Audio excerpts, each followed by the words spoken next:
신앙생활의 최종적인 목표는 제가 말씀드렸듯이 구원입니다. 구원이란 우리 죄로 인한 하나님의 진노에서 우리가 벗어나서 하나님과 관계가 화목하게 되고, 그리고 죽음의 저주에서 벗어나서 영원한 생명을 회복하고, 그리고 또 지옥의 저주에서 벗어나서 에덴 동산과 같은 이 하나님의 나라에 들어가는 것입니다. 구원은 이와 같이 엄청난 것이기 때문에 어느 누구 스스로의 힘으로 구원을 얻을 수 없어요. 온 인류가 힘을 합하고 지혜를 합해도 이 일은 할 수 있는 일이 아니에요. 오직 하나님만이 우리를 구원할 수 있음을 여러분 믿으시기 바랍니다. 자, 그런데 사람들은 이렇게 하나님의 진노 아래에서 영원한 멸망으로 뛰어내려 가고 있다는 사실도 알지 못한 채 인생은 원래 이렇게 몇십 년 살다가 죽는 것이겠거니 그렇게 살아가고 있습니다. 그러면서 영원한 멸망을 향하여 떠내려가고 있는 것이죠. 이런 사태에 대해 가장 안타까운 분은 이 모든 사람들에게 생명을 주신 아버지 하나님이세요. 자, 이런 우리 사람들의 안타까운 상황을 압축적으로 가장 잘 보여주시는 것이 바로 BC 1500년경에 이스라엘 자손들이 당시 강대국인 이 애굽의 노예로 살아가던 그 장면입니다. 당시 이스라엘 자손들은 그런 상황을 어떻게 뒤집을 만한 이 노예 상태를 어떻게 벗어날 만한 능력이 없는 거죠. 능력도 없고 방법도 없고 인생이란 원래 이런 것이겠거니 그냥 살아가고 있는 것이죠. 자, 그냥 그렇게 체념해서 살아가고 있다가 그러나 상황이 점점 악화되어서 이제 애굽 쪽에서 이 이스라엘 백성들의 남자 아기가 태어나면 다 죽여버리는 거예요. 나일강물에 다 던져버리는 것입니다. 그러니까 더 이상 이 백성들이 견딜 수가 없는 거죠. 어느 정도 해야 체념도 하고 하는데 이거는 살 수가 없는 거죠. 그래서 이 조상들이 하나님께 부르짖기 시작합니다. 하나님 제발 좀 살려주십시오. 살려주십시오. 자, 구원이라고 하는 것은 이렇게 못 살게 또 하나님께 살려달라고 부르짖는 데서부터 시작합니다. 주님 말씀대로 심령이 가난한 자가 천국에 가게 되는 것과 같다는 그런 말씀이죠. 살려달라고 부르짖을 때 이제 하나님의 구원의 역사는 시작이 돼요. 그래서 하나님께서 출애굽기 2장 24절에 하나님이 그들의 고통 소리를 들으시고 하나님이 아브라함, 이삭, 야곱에게 세운 그 언약을 기억합니다. 하늘에 별처럼 자손이 많아지게 하겠고 이 가나안 땅을 후손들에게 주겠다고 하셨던 그 약속을 기억하십니다. 그리고 하나님이 이스라엘 자손을 돌보시고 그들을 기억하셨다고 성경은 기록하고 있어요. 그들의 기도를 들으시고 하나님께서 이스라엘 백성들을 그 애굽의 압제로부터 구원하기 위한 구원의 행동을 시작하셨어요. 자, 이후에 이제 하나님께서 하신 그 구원의 행동의 결과 진행된 상황을 보시면 결국 200만이나 되는 이스라엘 백성들이 애굽을 탈출하게 돼요. 정말 기적과 같이 탈출을 하게 됩니다. 이것은 누가 와서 군사를 데리고 와서 전쟁을 해서 이겨서 데리고 나가든지 내부적으로 힘을 키워서 해야 되는데 인간적으로 생각할 땐 도저히 불가능하죠. 근데 그 일을 하는 데 있어서 모세라고 하는 사람이 결정적인 역할을 감당을 하게 돼요. 모세 이 한 사람을 통해서 결국은 이 엄청난 일이 이루어집니다. 모세가 바로에게 가서 말하는 대로 애굽에 막 재앙이 쏟아지기 시작합니다. 결국 그 때문에 이 애굽 왕 바로가 항복을 하게 돼요. 그리고 아까 우리 영상에도 보았듯이 이 모세를 통해서 홍해 바다가 갈라지는 기적적인 일이 일어납니다. 추격하는 애굽 군대를 피해서 홍해 바다를 가로질러 이스라엘 백성들이 무사히 건너편으로 도망가게 돼요. 자, 그런데 사실은 그것이 모세가 한 일이 아니죠. 모세가 한 것이 아니라 하나님께서 모세를 앞세워서 하나님께서 하신 일이에요. 하나님께서 모세라는 사람을 전면에 내세우시고 실제로는 하나님께서 지시도 하시고 일도 행하시고 모세는 그저 하나님 시킨 대로 뭐 지팡이 들고서 바다에 내리치고 뭐 그런 것만 했죠. 바로에게 가서 선포하고 실제로 개구리 떼를 보내고 막 이를 보내고 막 우박이 쏟아지게 하신 분 하나님이시고 지팡이를 들고 바다를 향해 내리치지만 결국 바다를 갈르시는 분은 하나님이 하시는 거예요. 자, 하나님께서 이 모세를 그렇게 전면에 내세우실 수밖에 없는 이유가 있어요. 하나님이 직접 하셔도 되잖아요. 근데 모세를 전면에 내세우고 하실 수밖에 없어요. 왜냐하면 하나님은 거룩한 창조자 하나님이세요. 우리 사람들은 죄 가운데 살아가고 있습니다. 이 죄 많은 육신 속에서 죄 가운데 살고 있기 때문에 하나님을 직접 만나 뵙기가 너무 두렵습니다. 하나님의 음성을 듣기도 너무나 두렵습니다. 그래서 이 출애굽기를 보시면은 모세가 먼저 이제 하나님을 개인적으로 만나게 돼요. 직접 이렇게 뵙게 되는데 처음 뵙게 되었을 때 장면을 이렇게 기록을 하고 있어요. 3장 5절에 하나님이 이르시되 그러니까 양을 치다가 이제 그 호렙산에 가서 이제 떨기 나무에 불이 붙었는데 불이 붙으면 타서 없어져야 되잖아요. 계속 불만 붙고 있는 거예요. 정말 이상하다. 그래서 가까이 가는데 하나님께서 말씀을 하신 거죠. 그 떨기나무 속에서 이리로 가까이 오지 말라. 네가 선 곳은 거룩한 땅이니 네 발에 신을 벗어라. 나는 너희 조상의 하나님이다. 네가 들으면 아브라함과 이삭과 야곱의 하나님이다. 그렇게 하나님 말씀을 듣습니다. 신비한 장면에다가 하나님 말씀 직접 딱 들으니까 벌써 이제 하나님의 음성을 들으면서 하나님의 존재가 느껴지잖아요. 마음에 두려움이 엄습을 합니다. 그래서 6절 끝부분 보시면 모세가 하나님 배우기를 두려워하여 얼굴을 가렸다고 합니다. 하나님을 직접 배울 수가 없는 거예요. 성경에 보면 하나님을 이렇게 직접 배우게 되는 그런 장면들이 나오는데 모두 두려워합니다. 이사야 선지자도 그랬고 뭐 예레미야도 에스겔도 전부 하나님을 두려워합니다. 다니엘도 그랬고요. 우리가 죄가 많아서 그래요. 하나님을 직접 뵐 수가 없어요. 너무 두렵습니다. 그리고 나중에 출애굽한 이스라엘 백성들이 시내산에 도착을 하죠. 도착을 했을 때 하나님께서 시내산 위로 강림을 하세요. 강림을 하셔서 공중에서 직접 말씀을 하십니다. 그 하신 말씀이 십계명이에요. 공중에서 직접 십계명을 선포하셨습니다. 하나님의 음성을 들은 이 백성들은 더 이상 두려워서 들을 수가 없습니다. 짐작컨대 하나님의 말씀이 들려올 때 아마 자기 죄가 다 기억이 났겠죠.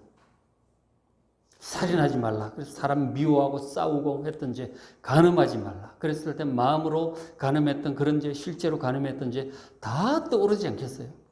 우상을 섬긴 죄 이런 것들 두려워서 들을 수가 없는 거예요. 사람의 음성하고 다르죠. 영혼 깊숙이 들어올 거 아니에요. 하나님 말씀이. 그래서 하나님 말씀을 직접 들은 이스라엘 백성들의 반응이 이랬어요. 19장 19절에 모세에게 이르되 당신이 우리에게 말씀하소서 우리가 들으리이다. 하나님이 우리에게 말씀하시지 말게 하소서 우리가 죽을까 하나이다. 하나님의 음성을 듣고 나니까 두려워서 들을 수가 없는 거예요. 너무 두렵습니다. 자, 이와 같이 하나님을 직접 뵙거나 그 음성을 듣는다는 것은 너무나 두려운 일이에요. 그래서 하나님께서는 사람들과 대화할 수가 없어요. 너무 두려워하니까. 대화를 할 수가 없어요.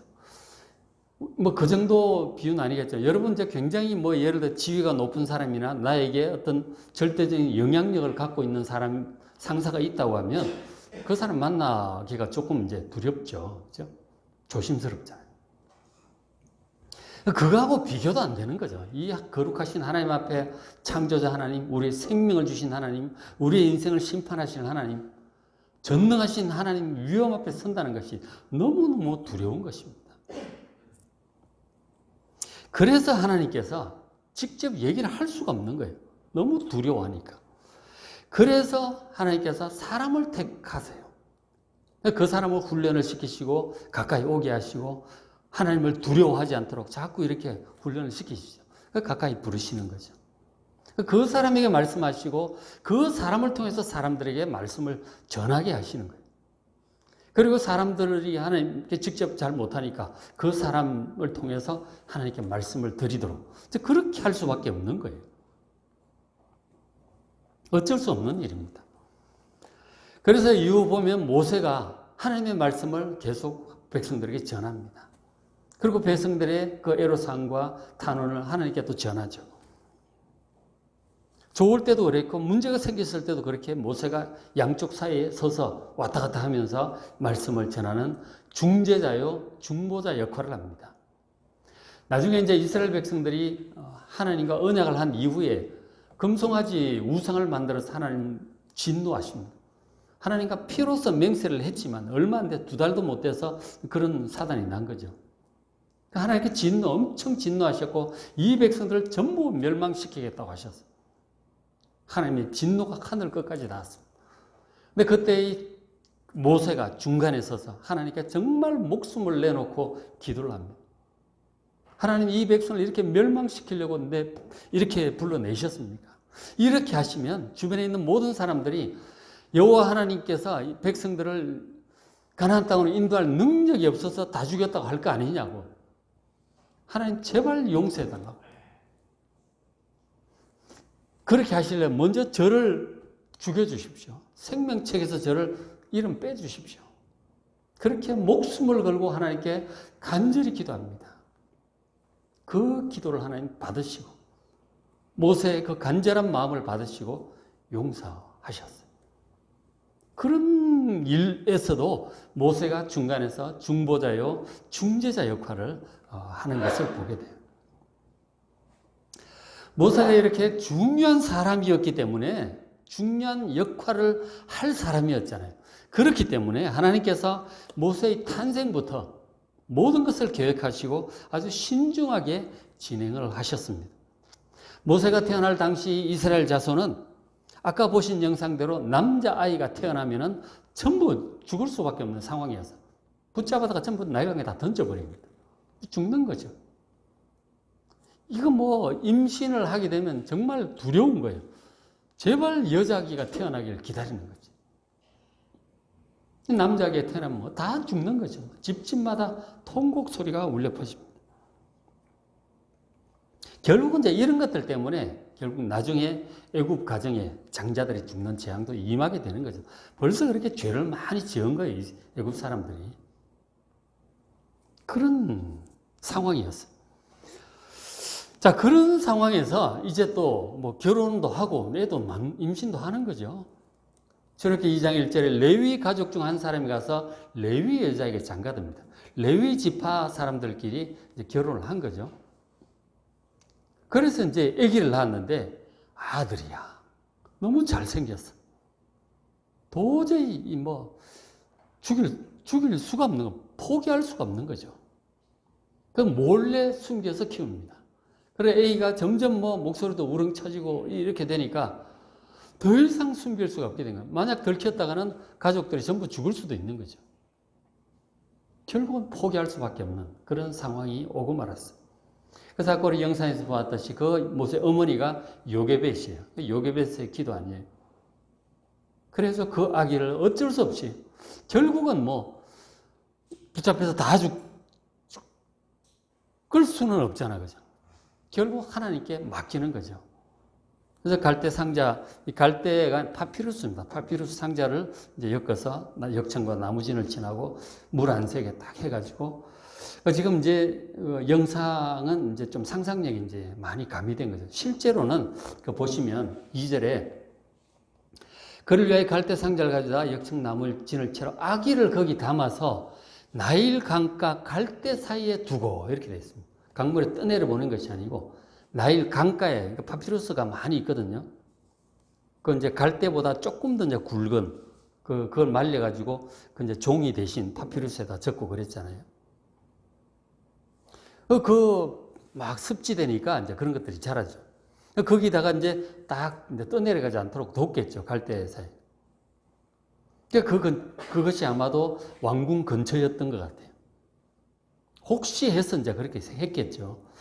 담아두고 그의 누이가 한 7살 정도 이제 위인데 모세보다 미리암이죠, 미리암. 그 누이가 뭐 7살, 뭐 8살, 뭐 이럴 거 아니에요, 그죠?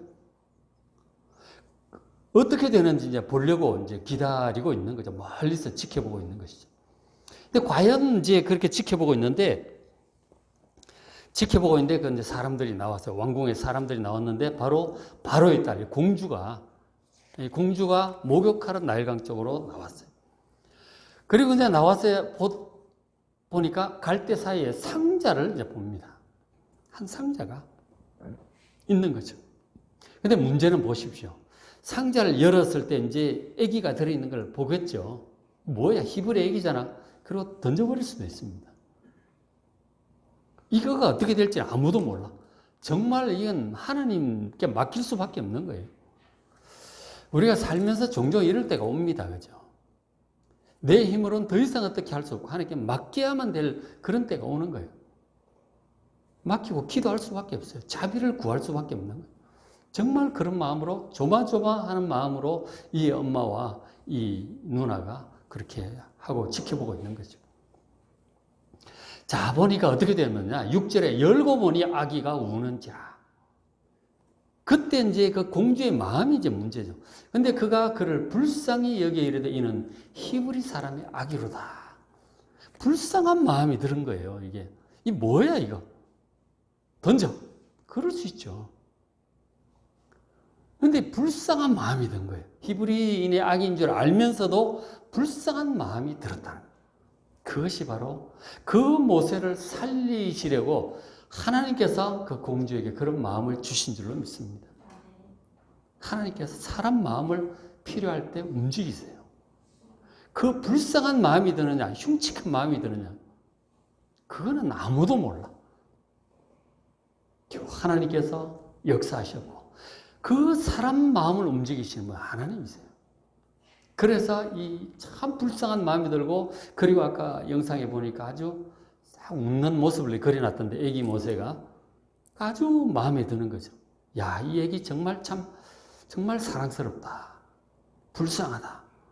키워야 되겠다는 생각이 드는 거죠. 공주가. 그것을 보고 있다가 이제 뭔가 분위기가 좋은 거죠. 그래서 그 누나가 막 저로 쫓아가서 그 얘기를 합니다.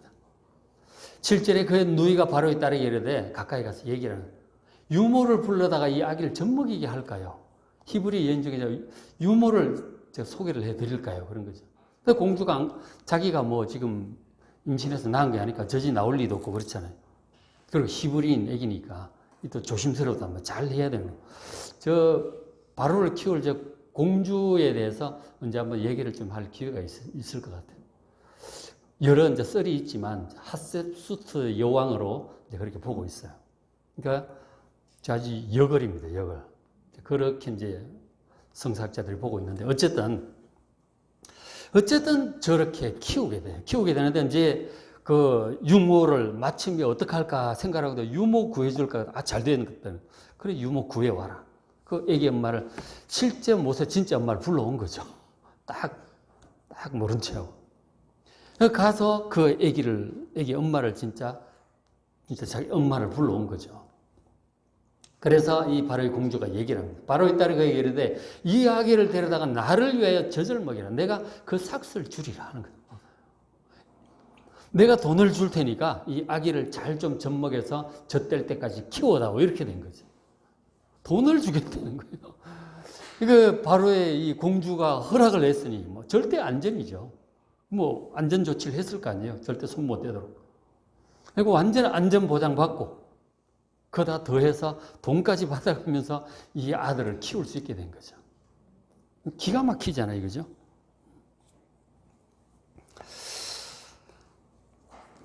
그리고는 이제 이어서 공주의 아들로, 그리고는 이제 한 1년 정도 뭐 보통 키우잖아요. 1년 정도 젖을 먹여서 1년 정도 이제 돌 되면 이제 젖 떼잖아요. 더 이상 젖 먹일 필요 없고 뭐 이유식 이제 하면 되죠. 그래서 이제 왕궁으로 그 아기를 데려갑니다. 그래서 공주가 자기 아들로 양자로 삼아서 잘 키우게 된 거죠. 공주의 아들이니까 뭐 왕족이잖아요. 양자라도 왕족이니까 하나님께서 지혜와 능력도 주셨을 것이고. 정말 사랑받으면서 왕궁에서 지도자로 그렇게 교육과 훈련을 받으면서 성장을 하게 되는 것이죠. 자, 성도 여러분, 정말 위태로운 상황 아니었습니까? 전혀 이건 뭐 살아갈 수 없는 상황에 태어났는데도 하나님께서 또 역사하시니까 이렇게 돈 받아가면서 정말 애기 직접 젖먹여서 키울 수 있게 되는 이 기적. 그리고는 이제 왕궁에서 지도자로 세워 가시는 것이죠. 그러니까 하나님께서 우리를 도우시고 구원하시는 방법은 그 지혜는 무궁무진합니다. 하나님 믿으세요, 여러분. 도저히 여러분 생각에 방법이 없겠다 싶을 때, 그럴 때도 하나님께 기도하십시오. 하나님께서는 방법이 수백, 수천 가지다. 지혜가 무궁무진하세요. 이런 기가 막힌 방법이 있을 줄 누가 알았겠어요? 물론 그 엄마 요게벳이나 누나 입장에서는 정말 하나님 믿고 이렇게 할 수, 그거 뭐 그냥 죽을 수도 있고 모를 일이잖아요. 근데 이런 식으로 하신다니까. 여러분 하나님께 기도하십시오. 기가 막힌 방법으로 잘 도와주실 것입니다. 자, 그렇게 해서 모세가 왕궁에서 40세까지 자라게 돼요. 지도자로 훌륭하게 성장하게 되었습니다. 그리고 이제 때가 되자 어떤 사건을 계기로 하나님께서 더 이상 왕궁에 있지 못하게 하시고 광야로 불러내십니다. 이런 일이 있었죠. 2장 14절에 보시면, 그러니까 이스라엘 사람들을 돕기 위해서 이제 자기가 이스라엘 사람이라는 것을 아는 거죠. 그래서 돕기 위해서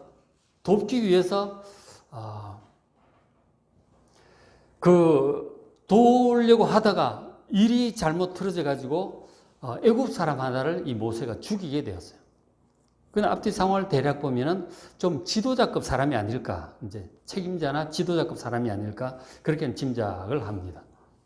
그러니까 그 사람이 죽은 게 문제가 되는 거죠. 결국 뭐 잘 숨겼을 텐데 이스라엘 사람들이 이제 알고 있었다는 거죠.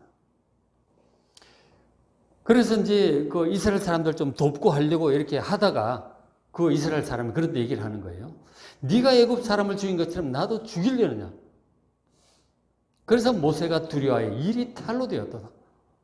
결국 자기가 사람을 그 애굽 사람 죽인 것이 탈도가 났다는 것을 알고 결국은 그것이 이래저래 이제 경로로 퍼졌던 모양이죠. 15절에 바로가 이 일을 듣고 모세를 죽이고자 하여 찾는지라. 모세를 죽이려고 찾게 되었어요. 그래서 결국 모세가 그 사건 때문에 어쩔 수 없이 애굽을 피해서 이제 도망을 가게 됐습니다. 모세가 바로의 낯을 피하여 미디안 땅으로 광야 쪽으로 도망을 갔어요. 거기서 이제 살게 된 거죠. 광야에서 그 뭐 더 이상 애굽의 왕자도 아니고 어떻게 살겠어요? 거기서 하나님께서 또 한 가정을 만나게 하시고 또 결혼도 하게 하셨어요. 결혼해서 무엇을 하면서 사는가? 양치기 하면서 삽니다. 뭐 어떻게 하겠어요? 양치기 하면서 사는 목자로서 그런 삶을 살아가게 되었어요. 광야 여기저기 다니면서 목자로서 그렇게 40년간 80세까지 그렇게 살게 되었습니다. 자, 그렇게 해서 이 모세가 왕궁에서의 지도자 훈련, 그리고 광야에서 40년간의 연단 과정을 살게 된 거죠. 그렇게 살다가 모세의 나이 80세에 드디어 하나님께서 모세를 직접 찾아오셨어요. 그 장면이 3장 9절에 있죠. 이제 가라. 이스라엘 자손의 부르짖음이 내게 달하고 애굽 사람이 그들을 괴롭히는 학대도 내가 보았다. 얼마나 그 사이에 얼마나 많은 이스라엘 백성들의 남자아기들이 죽고 그랬겠어요. 그 학대를 당하면서 막 강제 노역에 동원되고 그렇게 살고 있었어요. 그래서 하나님께 부르짖었잖아요. 사실 보니까 몇십 년 이렇게 막 세월이 흘러가잖아요. 얼마나 힘들었겠어요. 그래서 하나님께서 말씀을 하신 거예요. 10절에 이제 내가 너를 바로에게 보내어 너에게 내 백성 이스라엘 자손을 애굽에서 인도하여 내게 하리라. 너를 통해서 내가 이스라엘 백성들을 애굽에서 탈출을 시키겠다. 네가 가라. 네가 하라. 그렇게 하나님께서 사명을 주셨어요. 물론 모세는 지금 뭐 젊을 때는 그런 생각을 좀 가졌었지만 40년 양치기 하다 보니까 다 잊어먹은 거죠. 다 뭐 꿈이고 뭐고 의욕이고 이제 이렇게 늙어가다 죽는 거지. 라고 그렇게 살고 있었던 거죠. 갑자기 하나님 찾아오셔서 네가 가서 구해내라고 하니까 이게 인간적으로 딱 생각을 할 때 무슨 수로 하겠어요. 뭐 군사가 있는 것도 아니고 군사가 있어도 그렇지 이 나이에 내가 어떻게 하랴. 뭐 그런 생각들, 자신감 다 잃어버리고 그렇게 살고 있는데 엄청 모세가 못하겠다고 자신감이 없어서 빼고 사양하고 하나님께서 나중에 화를 내실 정도로 그렇게 못하겠다고 뺍니다. 자신 없다는 거예요. 근데 하나님께서 결국은 설득을 하세요. 돕는 자도 붙여주겠다고 그러시고 뭐 다 하겠다고 막 능력도 주겠다고 하시고 내가 다 할 테니까 넌 내 시키는 대로만 하라. 나 믿고 따르면 된다. 그러면 된다. 여러 가지로 얘기를 하셔서 결국은 모세가 하나님의 말씀을 받아들이고 그렇게 나서게 된 거죠. 그래서 이스라엘 백성들 스스로 애굽을 탈출할 능력과 방법이 없는 거예요. 도저히 없기 때문에 하나님께 직접 일을 하시기 위해서 보내신 사람이 바로 모세였어요. 그 사람을 통해서 하시고 그리고 이렇게 공을 들여서 준비를 하셔서 이게 벌써 모세가 80세가 되고 있잖아요. 우리에게 80년은 엄청나죠. 우리 인생이 다 지나가는데 하나님께서 이렇게 길게 계획을 하세요. 길게 계획을 하십니다. 제가 설교를 시작할 때 우리 사람들이 구원받아야 한다고 말씀을 드렸죠. 우리의 모든 죄를 용서받아서 거룩하신 하나님과의 관계를 회복하고 그리고 죽음의 저주에서 벗어나서 영원한 생명을 회복하고요. 그리고 또 지옥의 저주에서 벗어나서 에덴 동산과 같은 하나님의 나라에 들어가야 되는데 이런 엄청난 구원을 위해서 우리 스스로 할 수 있는 일이 아무것도 없다 하는 거죠. 뭘 하겠어요 우리가. 결국은 하나님께서 하시는 거예요. 하나님께서 하신다니까요. 하나님의 형상대로 창조함을 받은 이 사람들이 전부 멸망해 가는 것을 안타까워하시는 하나님이 나서신다니까요. 자, 보세요. 이스라엘 백성들을 애굽에서 이렇게 탈출시키는 것도 엄청난 일이잖아요. 그래서 하나님께서 그 일을 하기 위해서 모세를 통해서 애굽에 그렇게 많은 능력을 행하시고 홍해바다를 가르치고 그런 엄청난 일을 하셨어요. 생각지도 못한 엄청난 일들을 하심으로써 그 일을 해 나가셨단 말이에요. 자, 그렇게 이제 하셨는데 과연 우리 하나님의 백성들을 이 죄와 사망과 지옥 권세로부터 구원하시는 일은 더 엄청난 일이잖아요. 이 엄청난 이 일, 그 하나님께서 얼마나 더 큰 능력으로 얼마나 더 많은 일을 하셔야 될까요? 그 일을 어떻게 해야 그 일이 될 수 있을까요? 정말 상상도 못할 일이죠. 그러나 성도 여러분, 우리 하나님은 전지전능하신 분이세요. 진짜로 전능하신 분이고 올마이티, 전지전능하신 분이고 모르는 것이 없으신 분, 그 지혜가 무궁무진하신 분이세요. 그래서 하나님께서 그 모든 일들을 얼마든지 다 준비하시고 진행하셔서 우리를 능히 구원할 수 있는 분임을 믿으시기 바랍니다. 그 하나님이시니까 할 수 있는 거예요. 그러니까 우리가 이런 전부 하나님이 기획을 하시고 계획을 하시고 이제 하나하나 해 나가시는 거예요. 굉장히 많은 부분들을 하셨어요. 상당히 많은 부분들을 하셨어요. 그리고 이제 나머지 일들을 마저 하고 계시죠. 자, 그렇게 하고 있는데 그 구원을 위해서 바로 이스라엘 백성들에게 그 중보자로, 중재자로, 구원자로 모세를 보내셔서 모세를 통해서 하셨듯이 바로 우리의 구원자로 하나님의 아들이신 예수 그리스도를 직접 보내셨음을 여러분 감사하시길 바랍니다. 예수님이 그런 구원자로 우리에게 오신 분이에요. 지금 우리가 코로나 기간 중에 지금 사순절 기간을 지내고 있잖아요. 작년 이 사순절 종려절 부활절에도 우리가 코로나 때문에 예배를 못 드렸는데 지금 그나마 예배를 이렇게 하나 드릴 수 있어서 다행이에요. 그죠? 어쨌든 지금 이렇게 지내고 있는데 사순절은 바로 우리를 죄와 사망으로부터 구원하신 예수 그리스도를 묵상하는 기간이에요. 우리 앞에 현수막도 있지만 예수를 깊이 생각하는 그런 기간입니다. 하나님께서 우리의 구원자로 예수님을 보내셨고 예수님께서 그 일을 어떻게 하셨는지 그리고 우리를 구원하는 그 일을 앞으로 어떻게 완성하실 것인지 하나님께서 다 말씀해 주셨어요. 혼자 그냥 비밀리에 가지고 계시는 게 다 얘기해 주셨어요. 그것을 성경에 전부 기록해 두셨단 말이에요. 여러분 궁금하면 성경을 보시길 바랍니다. 다 기록해 두셨어요. 이 놀라운 구원에 관한 일들을. 그래서 사도 바울이 이렇게 얘기를 하죠. 디모데후서 3장 5절에 성경은 그래서 능히 너로 하여금 그리스도 예수 안에 있는 믿음으로 말미암아 구원에 이르는 지혜가 있게 하느니라. 이 성경이 우리를 구원에 이르는 지혜가 있게 해요. 성경 안에 있단 말이에요. 다른 책에 없어요. 성경 안에만 있습니다. 근데 원래 어떻게 하느냐면 예수 안에 있는 믿음으로 말미암아 해요.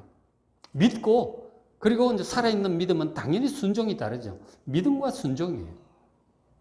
그것을 통해서 우리로 하여금 이제 구원의 완성의 그날에 새하늘과 새 땅에 들어가는 그날에까지 이르게 하실 것입니다. 그것을 구원에 관한 이 모든 말씀이 지금 성경에 다 있거든요. 그래서 우리에게 가르쳐 주신 이 모든 필요한 하나님의 말씀들, 구원에 이르는 지혜를 여러분 부지런히 듣고 직접 읽으시고 잘 배워서 구원에 잘 이르는 한 사람도 중도 나고자 없이 탈락하는 사람 없이 끝까지 잘 꼴이 나는 여러분 되시기를 주의 이름으로 축복합니다. 이게 정말 중요한, 이게 신앙생활의 목적이란 말이에요. 이 땅에서 우리가 복받고 성공해서 노후를 평안하게 살다가 아프지 않고 죽는 게 인생의 목적이 아니에요. 그거는 영원한 멸망으로 가는 길이에요.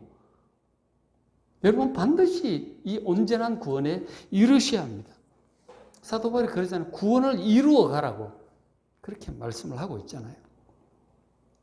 하나님께서 우리의 구원을 위하여 준비하신 그 모든 것들, 그리고 예수님께서 우리의 구원을 위해서 행하신 일들이 우리에게 실제로 우리의 구원이 되려면 어떻게 해야 하는지 아세요?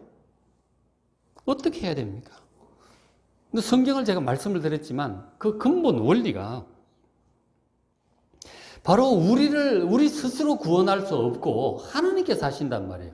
우리를 구원하시는 삼위 하나님을 절대적으로 믿고 순종해야 돼요. 그게 구원에 이르는 길이에요. 하나님께 대한 절대적인 믿음과 순종이에요. 우리의 어떤 지혜로 열심히 해갖고 구원받을 수 없어요. 우리의 짧은 지식으로 구원받을 수가 없다니까. 이 하나님을 진짜 100% 믿으셔야 돼요. 그리고 그대로 하셔야 돼요. 그러니까 하나님께서 그러니까 이 모든 일을 총괄하시는 하나님 아버지를 믿으셔야 되고요. 절대적으로 믿으셔야 되고 우리의 구원자이신 예수님을 절대적으로 믿으셔야 돼요. 그리고 예수님께서 하신 그 모든 구원의 사역들이 우리에게 적용이 되고 나에게 역사해서 내가 이루어야 될 거 아니에요? 그 일을 할 수 있도록 도와주러 오신 분이 계시는데 바로 보혜사 성령님이세요. 그 삼위 하나님을 절대적으로 믿고 그 인도하심에 순종을 해야 돼요. 근데 하나님께서 우리와 대화하는 게 어렵다고 그랬잖아요. 너무 두려운 분이라. 그래서 하나님께서 우리에게 하실 말씀들을 이 중보자들을 통해서 뭐 모세라든가 뭐 다윗이라든가 이사야라든가 선지자들을 통해서 말씀을 하셨어요. 그걸 또 기록을 해 두셨단 말이에요. 다 있어요, 여기에. 우리한테 하실 말씀, 우리가 다 기도해가지고 뭐 하나님의 음성을 직접 들어야 되겠고, 그렇게 안 하셔도 하나님께서 우리에게 하실 말씀 다 기록해 두셨다니까요.